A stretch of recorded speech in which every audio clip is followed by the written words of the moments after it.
სანქციები და პოლიტპატიმრების გათავისუფლება. ეს იყო ევროპის საბჭოს საპარლამენტო ასამბლეაზე საქართველოს შესახებ გამართული დებატების მთავარი თემა. განხილვაში მონაწილეობა მიიღო არაერთი ქვეყნის დელეგატმა, მათ შორის დიდი ბრიტანეთის, ესტონეთის, ავსტრიის, ნიდერლანდების, ლიეტუვის და უკრაინის წარმომადგენლებმა. მომხსენებლებმა ქართული ოცნების მიერ არასამთავრობო სექტორსა და მედიაზე გაზრდილი ზეწოლა მკაცრად გააკრიტიკეს. არაერთმა მათგანმა მოითხოვა სანქციების დაწესება ქართული ოცნების ხელისუფლების მაღალჩინოსნებისთვის, ასევე პირადად ბიძინა ივანიშვილისთვის. უკრაინის წარმომადგენელმა ოლექსი გონჩარენკომ განაცხადა, რომ საქართველომ ხელი არ მოაწერა სპეციალური ტრიბუნალის შექმნის შეთანხმებას, რომლის ამოცანა რუსეთის ხელისუფლების გასამართლება. მისი განმარტებით, საქართველო თავადაა რუსული აგრესიის მსხვერპლი, მაგრამ ხარს არ უჭერს რუსული აგრესიის წინააღმდეგ ტრიბუნალს. შესაბამისად, მისი თქმით ისმის კითხვა, რეალურად ვისზე მუშაობს საქართველოს მთავრობა და ვინ არიან მათი პატრონები.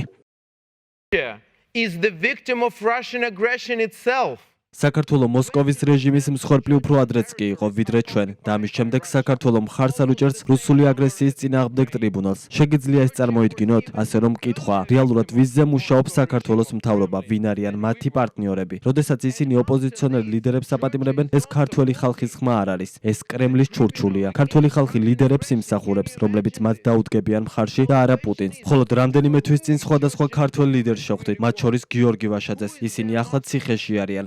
მოიდგინეთ, ჩვენ მათ შევხვდით, ხელი ჩამოვართვით, ვუთხარით მათ, რომ საქართველოს გაუმარჯოს და ახლა ეს ადამიანები ციხეში არიან. ყველაფერი უნდა გავაკეთოთ, რომ საქართველო მოსკოვისგან ვიხსნათ, გადავარჩინოთ და ქვეყანა ქართველ ხალხს დაუბრუნოთ. საქართველოს გაუმარჯოს. განხილვაში მონაწილეობა არ მიუღია ქართულ ოცნებას, რადგან მათი დელეგაცია პასედან ჯერ კიდევ იანვარში გაიწვიეს. ეს მას შემდეგ მოხდა, რაც ასამბლეამ ოცნების დელეგაციის უფლებამოსილება შეზღუდული პირობებით და გარკვეული დათქმებით ცნო. დებატების დროს ამ თემას პასეში ესტონეთის დელეგაციის წარმომადგენელი ერიკ ნილს კროსი შეეხო. მან თქვა, რომ ევროპელი პარტნიორების მოწოდების შემდეგ, რომ ქვეყანა დაებრუნებინა დემოკრატიულ გზაზე, ქართულმა ოცნებამ კიდევ უფრო გაამკაცრა რეპრესიები. მან მოუწოდა კოლეგებს ყველაფერს თავისი სახელი დაარქვან და ამიერიდან საქართველოში მიმდინარე მოვლენებს არაუბრალოდ დემოკრატიის უკუსვლა, არამედ რუსული სტილის, სავარაუდოდ რუსეთიდან მართული, რუსეთის მხარდაჭერილი საქართველოს მიტაცების პროცესი უწოდონ.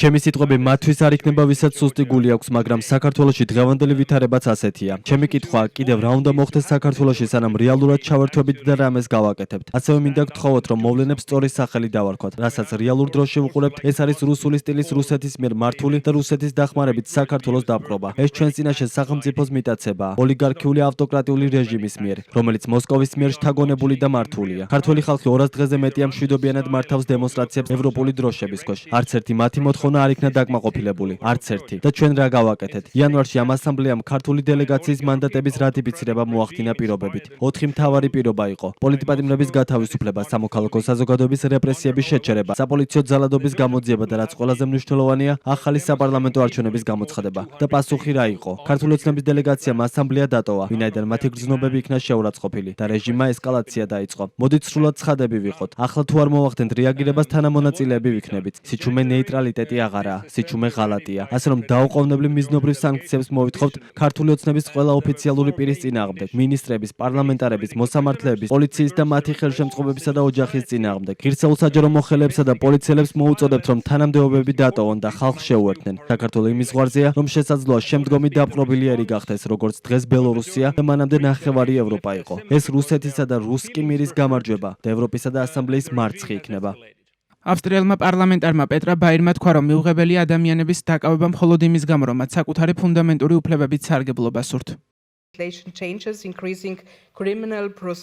ეკონომისტის დაზვერვის ერთეულის დემოკრატიის ინდექსის 2024 წლის მონაცემებით საქართველოში დემოკრატიის მხრივ მსოფლიოში მეოთხე ყველაზე დიდი გაუარესება და სამხრეთ კავკასიის რეგიონში ყველაზე მკვეთრი ვარდნა დაფიქსირდა. 200 დღეზე მეტია ახალი არჩევნების მოთხოვნით საპროტესტო აქციები მიმდინარეობს. ქართული ოცნების მეთაურობით მთავრობამ რეპრესიული ზომების სერია დააწესა, როგორიცაა შემზღუდავი კანონმდებლობის ცვლილებები, სისხლის სამართლებრივი დევნის გაძლიერება და ზოგჯერ მკაცრი სასჯელები დემონსტრანტებს სამოქალაქო საზოგადოებისა და ოპოზიციის ცნობილი ფიგურების მიმართ. მხოლოდ მცირე ნიშნებია იმისა, რომ საპროტესტო აქციები საბოლოოდ პოლიტიკურ ცვლილებებს გამოიწვევს. დღემდე ქვეყანაში დაპატიმრების ყველაზე გახმაურებული შემთხვევა იყო ქალბატონი მზია ამაღლობელის დაკავება, დამოუკიდებელი მედია საშუალებების დამფუძნებლისა და დირექტორის საქმე. იგი დააკავეს ბათუმში საპროტესტო სტიკერის გაკვირსა და სავარაუდოდ პოლიციელისთვის ხელის დარტყმის გამო. არ უნდა დავკარგოთ იმედი და ვეცადოთ კიდევ უფრო მეტი ზეწოლა მოვახდინოთ მათზე, რათა ჩაატარონ ახალი არჩევნები. აქტივისტებისა და დემონსტრანტების მშვიდობიანი დემონსტრანტების წინააღმდეგ ძალადობრივი ქმედებების გამოსაძიებლად და რა თქმა უნდა ყველა პოლიტიკური პატიმრის გასათავისუფლებლად. კრიტიკული იყო პასეში დიდი ბრიტანეთის დელეგატის პერან მუნის გამოსვლა, რომელმაც თქვა, რომ თუ მათ სურთ სერიოზული მხარდაჭერა გამოხატონ საქართველოში პოლიტიკური ზეწოლის ქვეშ მყოფი ადამიანების მიმართ, დროა სიტყვებს ქმედებები მოჰყვეს. Georgia aspires to be. მეგობრებო, უნდა გითხრათ, რომ დრო სწრაფად იწურება და ახლავე უნდა ვიმოქმედოთ. საქართველოსთვის ბოლო შესაძლო მომენტში ვართ. თუ სერიოზულები ვართ მათი მხარდაჭერის შესახებ, ვინც მამაცად უწევს წინააღმდეგობას საქართველოში პოლიტიკურ დევნას, ვიზაში უნდა მოვიღოთ ამ რეპრესიებზე პასუხისმგებლები, არა მხოლოდ სიტყვებით, არამედ ქმედებებით. ეს ნიშნავს მათი აქტივების გაყინვას, დასავლური განათლებისა და ინსტიტუტებისადმი წვდომის შეზღუდვას და მათთვის საზღვარგარეთ არდადეგებისა და უსაფრთხო თავშესაფრის ფუფუნების ჩამორთმევას, მაშინ როდესაც ისინი სახლში დემოკრატიას შლიან. ევროპის საბჭოს საპარლამენტო ასამბლეაზე საქართველოს შესახებ გამართულ დებატებს ესწრებოდნენ ოპოზიციის წარმომადგენლები საქართველოდან, მათ შორის ნაციონალური მოძრაობის თავმჯდომარე თინა ბოკუჩავა, კოალიცია ცვლილებისთვის წევრები გიგა ლემონჯავა და გიორგი ბუტიკაშვილი, ასევე ლელო ძლიერი საქართველოს წევრი გრიგოლ გეგელია. დებატი საქართველოზე ევროსაბჭოს საპარლამენტო ასამბლეაში არის მორიგი დასტური იმის, რომ რუსული ოცნება რჩება საერთაშორისო იზოლაციაში და ეს არის მათ შორის ქართული დემოკრატიული ძალების მუშაობის შედეგი და რაც მთავარია ქართველი ხალხის პროტესტის შედეგი. დღეს მთავარი მოთხოვნა, რა თქმა უნდა, იყო ყველა პოლიტპატიმრის უპირობოდ გათავისუფლება, ეს იყო ამ დებატების მთავარი მიზანი და ამავდროულად ახალი თავისუფალი საპარლამენტო არჩევნების ჩატარება ქვეყანაში. ეს მოთხოვნები აისახა მათ შორის ევროსაბჭოს საპარლამენტო ასამბლეის რეზოლუციაში, იმიტომ რომ სწორედ ამაში ხედავს საერთაშორისო თანამეგობრობა ერთადერთ გამოსავალს დღევანდელი უმძიმესი პოლიტიკური კრიზისიდან.